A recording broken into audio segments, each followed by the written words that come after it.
I want them to do the intro. What's the name of the show? Hi, welcome to TexAgs Rewind. Presented by? David Gardner's Jewelers inside of the Rollins. No, this is Yeti. This one's Yeti. Presented by Yeti. Do you like a good Yeti? I love a good Yeti. Yeah? Yeah. All right. Keep your drinks cold. She uses her weird cups, though, the trendy one. She's not on, what's it called? I was a big Yeti fan in high school. Well, you need to continue being a Yeti fan. So I am always a Yeti fan. Good. So let me ask you a question. So the other day, we're at a soccer game, and it was early morning game, and I brought coffee in my Yeti, and I'm watching. How long did it stay hot for? It stayed hot for a long time. Oh, I'm sure the beauty. And then, I needed water, and I didn't bring a water bottle. So my wife's like, just put water in the coffee Yeti. I'm like, absolutely not. It is now coffeeified. It stays coffee, only you don't put water in the coffee Yeti, right? I would do a good rinse first. Yeah, you need a good swish around rinse. But you can't rinse at a park though. You got to rinse at your house with your own sponge. But that's I get that, but with a straw. Coffee flavored water. No, get a little extra even though coffee kick. is coffee flavored water. So, anything in particular you guys want to talk about since you're on the rewind? A lot of good stuff today. Good guess. Good job, David. Good job, David. Show. It was a good show. I agree. He did a great job. Aggie baseball coming up. Yeah, we talked a little Aggie baseball on the show. Yeah, we cool. had Chris Burke on the show, John Scheschuk on the show. Love it. What do you love about it? Just love it. What did you love about it? All the baseball talk I thoroughly enjoyed. Yeah. And my legs are burning over here You're from like, squatting. Do you want me to hurry up? A little bit. All right, just watch the rewind. We got a bunch of great stuff for you. I'm going to throw this out. ESPN's Football Power Index puts the Cowboys in the top 10 with the sixth best chance to win the Super Bowl. I think that's probably about accurate. Yeah.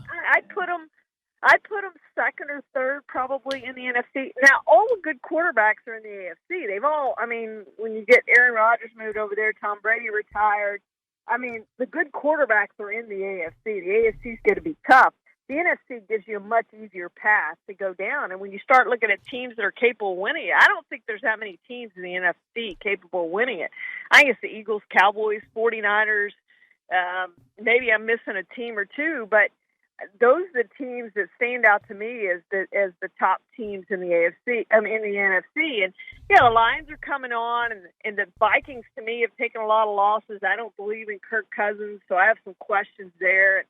And those just when you start looking at it, the NFC South, I don't think looks real good. I don't see any competitive team in that. I think the Saints will be better, but I don't see them contending for a Super Bowl. I think that's the three teams it's going to be. It's either going to be the Eagles, the Cowboys, or the 49ers when it comes down to it. Makes sense to me. Yeah. Of course, I'm never going to argue with Charean about football. No. NFL football, but that makes sense to me. And I think the Seahawks, I think, are right there. But they have Geno Smith. Yeah, I know he went to the Pro Bowl last year. I'm just not a big Geno Smith believer. Yeah, me neither. I think the Cowboys have a tremendous chance to get to the very brink of it, and then they'll they'll have a huge turnover at the most inopportune time. They go on the road in a regional. There's somebody that you don't want to face, regardless, Austin, Oklahoma, wherever they may end up. I feel like because of what they've gone through in the SEC and because I know the talent on that roster, when it's on. They'd be a really hard out as a 2 or 3 seed. Yeah, they're very dangerous. Very dangerous. Their offense can play with anybody.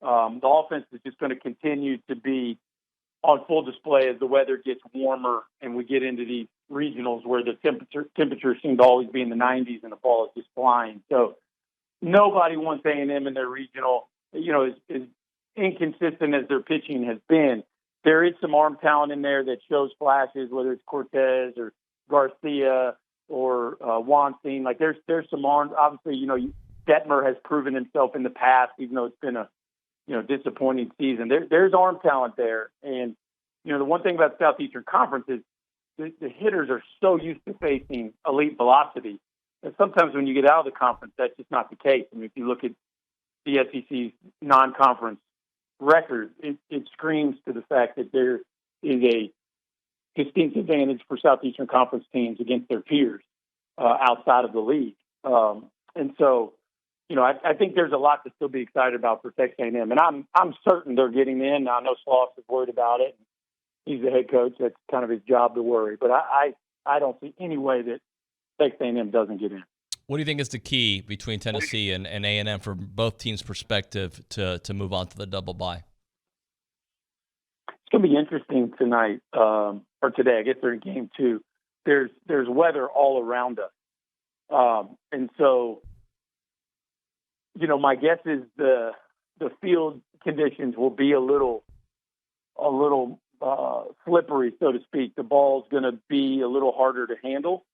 And so it wouldn't shock me if this game comes down to some defensive miscues, just understanding that, Tennessee's going to have the advantage on the mound, but the ball is going to be put in play a ton. What do you need to see from them to be able to survive and advance?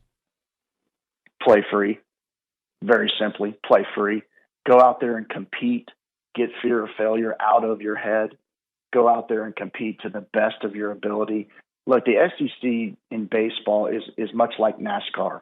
Now you can make the case that not all teams have the exact same level of talent. I think that's true. I'm not saying A&M is the most talented team out there. I don't think they are, but they have plenty of pieces that are similar to other SEC teams. Again, I'm not saying they've got the top end guys like maybe an LSU has, but they've got plenty of players that can compete at that level. And so my advice to any fan is just to hope for them playing free, just to hope for them playing loose, just to hope for them to let their talent take over. And if they can do that, they have a chance to not only win this tournament, but who knows what could happen. I mean, they're good enough. They're good enough to make something special happen. We saw that happen last year when nobody expected it. They're good enough to do that. So I would say let's just go out, play free, have fun, play hard, compete. John, you said good enough. They just need good enough pitching, right? If you just get good enough pitching, then all the things that we thought were possible are still in the cards. Look, it is going to be a hard mountain, no doubt about it, because of the conference you're in and because of the probable seeding you're going to get at the next phase. But if you get pretty good pitching, you'll probably get a lot of wins. No, that's exactly right. And that's one thing I love about Coach Schlossnagle. He is such a competitive person. And that's why this program is in good hands with him, because the guy just wants to compete like nobody. I mean, his competitiveness is unmatched. And that's going to translate to this team. And come playoff time, that's what it's all about. You just have to compete more than the next guy and do your job and beat the next guy on every single pitch. And that's what I want to see. Well, let's just start with Tennessee real quick, get them out of the way. They came in with incredible expectations. And Tony Vitello from day one was like, guys, I'm not seeing it. Like it was a lot of based on reputation. And they had a great rotation coming back, but their rotation was a mess. Those guys didn't really perform. And so they shuffled a lot around about midway through the conference season. And now they're hitting their strides, and now they're a team that nobody wants to play. And they're in this really interesting group here of the kind of the top third of the league outside the national seeds. LSU, Florida, Arkansas, Vandy holding on to a national seed. Outside of that, there's another big group of SEC teams trying to host Tennessee, Auburn, Alabama, South Carolina. And they're all very deserving from a resume standpoint. It's just more of a recency standpoint. Like Tennessee's playing better right now than South Carolina is, but South Carolina's got a better resume. So it feels like all of those teams have a lot to play for, and the wins will carry a lot of value. On the A&M side, I know there's some consternation within the building. Like, have we done enough? Are people paying enough attention to the injuries we've had to deal with? Are we getting enough credit for who we are and what we've done? I think they're in. I think they're in regardless. If they're not, it's a major miss by the committee. Their resume is really, really good for a bubble team. I mean, you got a series win against a Florida team that won the SEC. It's probably going to be the number 2 national seed. You got a series win against Kentucky, which has the number 1 or 2, depending on the day, RPI in the country. And by the way, that was on the road at Kentucky.